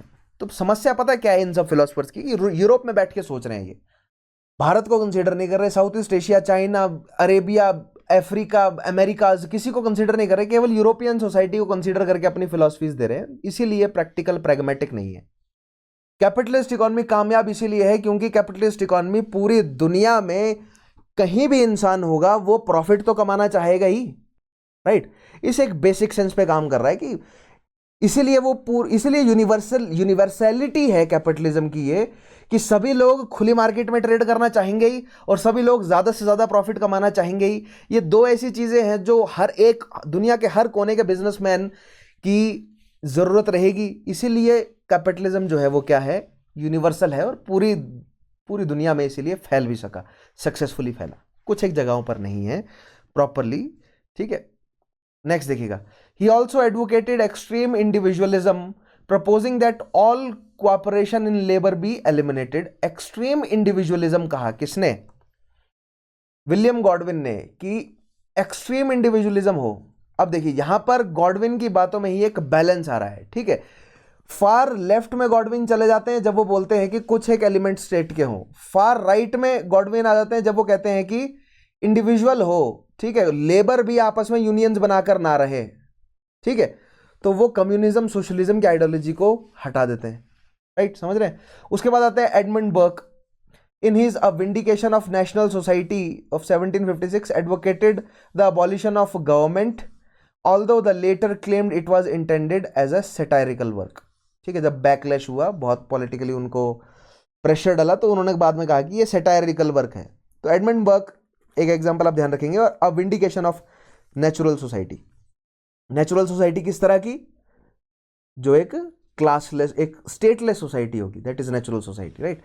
उसके अलावा Thomas Jefferson US spoke of his respect for a society with no government such as he saw in Native American tribes, and Henry David Thoreau was another influential American with anarchist sympathies. So America से निकल कर आते हैं, Britain से निकल कर आए ये एडमंड बर्क और गॉडविन आए, ठीक है, एनार्किस्ट, और यूएस से थॉमस जेफरसन और हेनरी डेविड थरो, जो कि आज तक भी लोगों को उनकी बातें इन्फ्लुएंस कर रही हैं, ठीक है। सो थॉमस जेफरसन ने जब यूएस की नेटिव, अब है ना यूएस, तब तो अमेरिका भी नाम वैसे फ्रेंच नहीं रखा है, ठीक है, लेकिन जो अमेरिकन कॉन्टिनेंट की जो ट्राइब्स है उनकी जो उन्होंने स्टेटलेस सोसाइटी देखी और देखा वो कितने हार्मनी से रह रहे हैं और कितना कम डिजेनरेशन है और इन्वायरमेंट को लेकर कितने सचेत और कितने पॉजिटिव हैं वो, ठीक है। तो वहां से उसने कल्पना करी एक स्टेटलेस सोसाइटी की। सिमिलरली हेनरी डेविड थरो, जिनके कॉन्सेप्ट को लेकर गांधी जी बहुत इन्फ्लुएंस रहे हैं हेनरी डेविड थरो से, ठीक है, और गांधी जी जो अपना कॉन्सेप्ट लेकर आते हैं, गांव से सोशलिज्म लेकर आना है, ठीक है, गांव को जो है वो सेंटर बनाना है अथॉरिटी का। तो थरो की बातों से, कई जगह पर रसो की बातों से गांधी जी भी जो है वो इन्फ्लुएंस्ड है। तो कहीं ना कहीं थरो भी जो है वो एक अनार्किस्ट सिंपैथी रखता है, ठीक है, क्योंकि गांधी जी भी अगर इन फिलोसफर्स की बातों से इन्फ्लुएंस्ड हैं, तो गांधी जी भी अंत में यही कंक्लूजन में पहुंचे थे कि गांव में ही भारत की आत्मा बसती है और गांव से ही जो है वो हमें जो शक्ति है वो गांव से बनानी है। क्योंकि अगर सेंटर में दिल्ली में आ गई शक्तिशाली सरकार, तो फिर मतलब कहने का मतलब गांव जो है वो सशक्त नहीं हो पाएंगे, ठीक है। तो वो पोस्ट इंडिपेंडेंस में समझाऊंगा मैं आपको ये सारे कॉन्सेप्ट। और पोस्ट इंडिपेंडेंस, अब मुझे आप बताएंगे कि इसके बाद हम कौन सा टॉपिक पढ़ें, क्योंकि I suppose this is the last of the political philosophies, ये लास्ट है। इसके बाद हो सकता है कि एक आधा टॉपिक और आए पॉलिटिकल फिलोसफीज पे, उसके बाद मैं एंशिएंट शुरू करूं या पोस्ट इंडिपेंडेंस या और कोई कॉन्सेप्ट पढ़ाऊं आपको मैं, तो मुझे आप कमेंट में जरूर बताइएगा। आगे देखते हैं। नेक्स्ट फ्रेंचमैन की बात करते हैं। Pierre Joseph Proudhon was the first self described anarchist. So Proudhon अपने आप को पहला एनार्किस्ट बताते हैं, ठीक है, लेकिन यूनिवर्सिटीज तो ब्रिटेन में है, तो ब्रिटेन के गॉडविन को माना जाता है पहला फादर ऑफ एनार्किज्म या founder of anarchist, modern anarchism, ठीक है। लेकिन उसी तरफ जो है वो फ्रेंच हैं, प्रूडहॉन, वो कहते हैं कि नहीं, मैं हूं फादर, मैंने एनार्किज्म शुरू किया, जबकि एनार्किज्म तो एंशिएंट समय से चला आ रहा है। And has called the founder of modern anarchist theory as has Godwin, दोनों को कहा जाता है, ठीक है, वो अलग अलग, समझ रहे हैं आप। ये जो स्टैटिक डेटा होता है ना, छोटा छोटा, ठीक है, कि कौन फादर ऑफ दिस है, कौन फादर ऑफ दैट है, राइट। ये सब यूनिवर्सिटीज, जो बड़ी यूनिवर्सिटीज है ना यूके की, यूएस की, इन्होंने घोषित किया है ये, ठीक है। जो हम सिनोनिम ढूंढते हैं, जो हम शब्दों के मतलब ढूंढते हैं, ये ऑक्सफोर्ड जैसी यूनिवर्सिटीज ने, ऑक्सफोर्ड जैसे जो ऑर्गेनाइजेशंस हैं, जो इंस्टीट्यूशंस हैं, उन्होंने शब्दों के मतलब जो है वो निकाले हुए हैं, ठीक है। तो उनकी डेफिनेशंस पढ़ते हैं एक्चुअली हम। तो आपको ध्यान में रखना पड़ता है कि वो किस पॉलिटिकल मोटिव से बोल रहे हैं, समझ रहे हैं। एक चीज, विदाउट बीइंग टू पैरानॉइड, मतलब या बहुत ज़्यादा जो है वो कंस्पिरेसी की तरफ ना जाते हुए, मैं केवल बिल्कुल बेसिक चीज़ आपके दिमाग में डालना चाहता हूँ कि क्वेश्चन करना, सवाल पूछना शुरू कीजिए कि अगर हम कोई चीज़ पढ़ रहे हैं, मान लीजिए अगर गॉडविन को father of anarchism, modern anarchist theory कहा जा रहा है, founder of modern anarchist theory कहा जा रहा है, तो ऐसा किसने कहा, क्यों कहा, किसको फायदा हो रहा है ऐसा कहकर, ठीक है। क्योंकि प्रेजेंट डे में जो भी घटना घट रही है ना, चाहे वो एजुकेशन हो, कोई भी आइडिया है, एजुकेशन का आइडिया है, मीडिया का आइडिया है, एंटरटेनमेंट का है, स्पोर्ट्स का है, वो सब कहीं ना कहीं पॉलिटिकल और इकोनॉमिक मोटिव आपको छुपे हुए मिल जाएंगे, ठीक है। सो आपको करना क्या होता है कि पॉलिटिकल और इकोनॉमिक मोटिव ढूंढने होते हैं, क्या है, ठीक है। और एक सक्सेसफुल बिजनेसमैन क्या करता है, इन पॉलिटिकल और इकोनॉमिक मोटिव्स में लूप ढूंढता है और उसे एक्सप्लॉइट करता है, ठीक है। एक सक्सेसफुल एरिस्टोक्रेट भी यही करता है। लेकिन as a bureaucrat, as a administrator, आपको क्या करना है, इन पॉलिटिकल और इकोनॉमिक लूप्स को समझना है और उसको एक्सप्लॉइट करने से बचना है अपने करियर भर। क्योंकि अगर आपने एक्सप्लॉइट कर दिया, then you are part of the problem, ठीक है। और अगर आपने उसको अपने या सोसाइटी के पॉजिटिव के लिए यूज किया, देन आपका नाम जो है वो इतिहास में स्वर्ण अक्षरों में लिखा जाएगा, ठीक है। सो आई होप ये पॉइंट आपको समझ आया होगा, नहीं तो पोस्ट इंडिपेंडेंस में धीरे धीरे समझाऊंगा, ठीक है। Now Proudhon proposed what he called spontaneous order, whereby an organization sufficient to maintain order and guarantee all liberties, and what is without central authority and the institutions of police, monarchy, officialdom, organized religion, taxation, etc. disappear or are reduced to a minimum. So प्रूडोन भी वही बातें बोल रहे हैं जो हमने अभी तक पढ़ी, ठीक है, कि स्पॉन्टेनियस ऑर्डर कहा। लेकिन प्रूडोन ने से क्या है स्पॉन्टेनियस ऑर्डर की सेंट्रल अथॉरिटी तो बिल्कुल भी नहीं है, ठीक है। और अगर कुछ हद तक अथॉरिटी है, जैसे कि पुलिस, टैक्सेशन, मोनार्की, अगर ये है तो ये धीरे धीरे ग्रेजुअली कम होते जाए, ठीक है। लेकिन उसी डायरेक्शन में बढ़ेंगी, इनका अथॉरिटी खत्म हो जाए और अंत में क्या हो, एक स्टेटलेस सोसाइटी बने, ठीक है। He published his What Is Property, अब ये बहुत इंपॉर्टेंट है, प्रूडोन की एक किताब है what Is property, in which is famous accusation property is a theft appears इन 1840, ठीक है। प्रॉपर्टी का उसने कहा है कि जो भी चीज हम मानते हैं ना, कि मान लीजिए आपके हाथ में जो मोबाइल डिवाइस है, या अगर आप लैपटॉप पे देख रहे हैं, अगर आप कंप्यूटर पे देख रहे हैं, तो अगर आप समझते हैं कि आपकी प्रॉपर्टी है, तो ऐसा नहीं है, ये आपकी प्रॉपर्टी नहीं है, ठीक है। अगर आप समझते हैं कि कोई भी चीज कंप्लीटली आपकी प्रॉपर्टी है, तो ऐसा नहीं है। ये नया इकोनॉमिक ऑर्डर डिवाइस ही ऐसे किया गया है कि परमानेंट प्रॉपर्टी जैसी कोई चीज ही नहीं है, और प्रॉपर्टी का जो कॉन्सेप्ट है वो एक चोरी है। हमें केवल ये ख्याल जो है वो डाला जाता है कि कोई चीज हमने पोजेस की है, बट हमने कभी भी कोई भी चीज पोजेस नहीं की होती, ठीक है। तो ये बहुत गोलमोल सा कॉन्सेप्ट है। आगे आने वाले एक टॉपिक में आपको समझाऊंगा मैं कि प्रॉपर्टी इज अ थेफ्ट का मतलब क्या है, ठीक है। आगे एक टॉपिक आएगा, अभी स्पॉइल नहीं करूंगा मैं इसे। Later in the 19th century, sometimes called anarchism's classical period. So मैंने बोला ना 19th सेंचुरी में एनार्किज्म को सॉरी उतना नेगेटिव नहीं लिया हुआ था, और कहीं कहीं पर एनार्किज्म की काफी इज्जत थी। सो एनार्किज्म का क्लासिकल पीरियड या गोल्डन पीरियड कहा जाएगा 19th सेंचुरी को, ठीक है। An anarchist communist theorist like Russian Mikhail Bakunin, Peter Kropotkin built on Marxist critique on capitalism and synthesized it in their own critique of state, emphasizing the importance of communal perspective to maintain individual liberty in social context. So अब देखिए, अब ये दो Russian anarchist हैं, ये Karl Marx के बाद आए। कौन कौन? मिखाइल बुकानिन और पीटर क्रोप्तोकिन। और इन्होंने मार्क्स की बातों पर आधारित जो है वो अपनी थ्योरी बनाई, और थ्योरी वही है कि स्टेट कम से कम हो, या तो हो ही ना, या तो कम से कम हो। लेकिन उन्होंने क्या क्या कि कम्युनल पर्सपेक्टिव और मेंटेन कम्युनल पर्सपेक्टिव को ध्यान में रखते हुए इंडिविजुअल लिबर्टी को मेंटेन में रखना है। ठीक है, यानी कि मार्क्स यही कह रहे हैं ना कि सोसाइटी को आपस में जुड़कर जो है वो सभी रिसोर्सेज को आपस में शेयर करना है ना। सो वही सेम चीज जो है वो मिखाइल बुकानन और क्रॉप्टकिन ने भी कही। ठीक है, पढ़िएगा, इसे फिर से पढ़ते हैं। ठीक है, क्लियर हो जाएगा, देखिएगा। Later in 19th century sometimes called anarchism's classical period, late 19th century 1850 के बाद, यानी दास कैपिटल छप गई थी, कम्युनिस्ट मैनिफेस्टो छप गया था। An anarchist communist theorist like Russian Mikhail Bakunin and Peter Kropotkin built on the Marxist critique of capitalism and sympathize it with their own critique of the state, emphasizing the importance of communal perspective to maintain individual liberty. So ये दोनों anarchist क्या कह रहे हैं कि anarchism क्या बोलता है कि इंडिविजुअल लिबर्टी होनी चाहिए, स्टेट नहीं होनी चाहिए। लेकिन मार्क्स की बातों से इन्फ्लुएंस होकर क्या इन्होंने साथ में जोड़ दिया, लेकिन कम्युनिटी का ध्यान रखना है हमें, यानी कि जो रिसोर्सेज हैं वो सभी आपस में मिलकर बांटें, मिल बांट के जो है वो रिसोर्सेज को यूज करें, कोई भी रिसोर्सेज को ओन ना करे।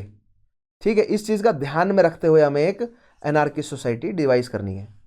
Around this time there was also a spate of acts of violence in the name of anarchism, such as sabotage and assassinations, as well as industry elections and strikes intended to further spark the revolution, but these actions were regarded by many anarchists as counterproductive or ineffective. देखिए, anarchism को chaos के साथ synonymous क्यों माना जाता है? क्योंकि anarchism कहता है कि स्टेट नहीं होगी, अथॉरिटी नहीं होगी।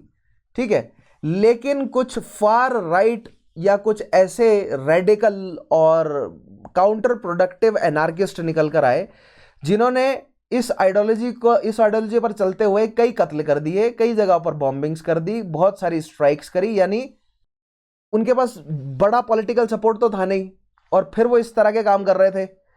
ठीक है, तो उनको जो है वो कई जगहों पर टेररिस्ट घोषित किया गया और यहां से एनार्किज्म बदनाम होना शुरू हुआ और प्रेजेंट डे जो एनार्की सिनोनिम बन गया है केओस का।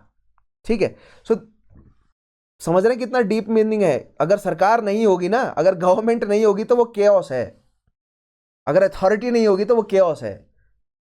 ठीक है, ये सेंस बना दिया गया है। समझ रहे हैं आप इस पॉइंट को? आगे बढ़ते हैं और देखिए यहां पर लास्ट में देखिएगा कि और जो हार्डकोर एनार्किस्ट हैं वो कह रहे थे कि ऐसा करके कोई फायदा नहीं है, क्योंकि हार्डकोर एनार्किस्ट बोलते हैं कि वायलेंस का कोई मतलब नहीं है। जैसे मार्क्स कहता है ना कि रेवोल्यूशन आनी चाहिए।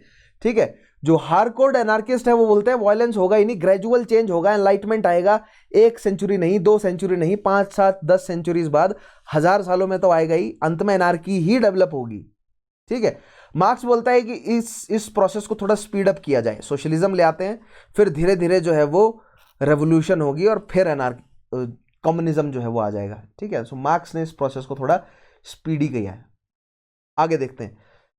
In the 20th century, anarchists were actively involved in the labor and feminist movements. अब 20th century में आ जाएंगे हम। ठीक है, लेट 19th सेंचुरी तक एनार्किज्म की छवि जो है वो बिल्कुल धूमिल हो चुकी है, कई जगहों पर टेररिज्म घोषित हो चुका है। लेकिन 20th सेंचुरी में अब एनार्किज्म जो है वो सपोर्ट ग्रुप की तरह काम कर रहा है, यानी लेबर और फेमिनिस्ट मूवमेंट है तो एनार्किस्ट वहां पर सपोर्ट कर रहे हैं। हार्डकोर एनार्किस्ट मूवमेंट हमें 20th सेंचुरी में नहीं देखने को मिले। ठीक है, in the uprising and revolution such as Russian revolution में एनार्किस्ट साथ देते हुए नजर आए of 1917 and later in the fight against fascism जो है वो। सो एनार्किज्म जो है वो एक सपोर्ट ग्रुप की तरह काम किया 20th सेंचुरी में। Working anarchist communes have been established in Christiania in Denmark present day में Catalonia in Spain, free territory of Ukraine और कहीं जगह पर दुनिया में प्रेजेंट डे भी एनार्किस्ट काम कर रहे हैं, लेकिन ज्यादा पॉपुलर ग्रुप्स नहीं है। और एनार्किस्ट अगर कोई खुद को बोलता है तो बहुत हद तक चांसेस हैं कि उसके ऊपर, और यूएस में तो टेररिस्ट होने का ठप्पा लग जाए। ठीक है, so I hope yes this is it. So this was the history and concept of anarchy. I hope you got the concept. और फिर उससे पहले हमने यूटिलिटेरियनिज्म को समझा। ठीक है, सो आज का टॉपिक रिलेटिवली छोटा था, आज यहां पर खत्म करते हैं। आई होप यहाँ पर शायद पॉलिटिकल फिलोसफीज यस खत्म हो गया। इसके बाद आप मुझे कमेंट में बताइएगा कि मैं क्या शुरू करूँ, एंशिएंट शुरू करूँ या पोस्ट इंडिपेंडेंस शुरू करूँ। मुझे ऐसा लगता है कि पोस्ट इंडिपेंडेंस भी शुरू किया जा सकता है, क्योंकि अभी अभी बिल्कुल सही समय है पोस्ट इंडिपेंडेंस पढ़ने का, क्योंकि फ्लो बना हुआ है वर्ल्ड हिस्ट्री के साथ, ठीक है। सो खैर वो अगला टॉपिक आपको पता चल जाएगा हम क्या पढ़ेंगे, ठीक है। That would be a surprise for you. So अगर आप यहां तक सेशन देख लिया अभी लास्ट तक, सो दैट मीन्स आप पूरा सेशन मेरा फॉलो कर रहे हैं, ठीक है। अगर कर रहे हैं तो प्लीज लाइक शेयर, ठीक है, लाइक कीजिएगा, शेयर करिएगा जो भी आपका सोशल मीडिया प्लेटफॉर्म्स है, मेरी वीडियोस को शेयर कीजिएगा। और अगर आपने पिछले सेशंस नहीं देखे हैं, सो make sure you watch each and every session. Study IQ के चैनल पर जाइए, वहां पर प्लेलिस्ट अवेलेबल है, या अगर आप सिंपली यूट्यूब के सर्च बार पर मेरा नाम लिखते हैं विशाल चौहान, पिछले सेशंस आप वहां से एक्सेस कर सकेंगे। Make sure you watch each and every session. उन सेशंस में जो मैंने सवाल पूछे उनके जवाब कमेंट में दीजिएगा, और अपना फीडबैक जरूर प्रोवाइड कीजिएगा, सेशन अच्छे लगे या बुरे लगे, जैसा भी फील करते हैं, ठीक है। सो खत्म करते हैं आज का हमारा सेशन। मिलूंगा मैं आपसे अगले सेशन में, तब तक के लिए अपना ध्यान रखिएगा। Take care, have a nice day.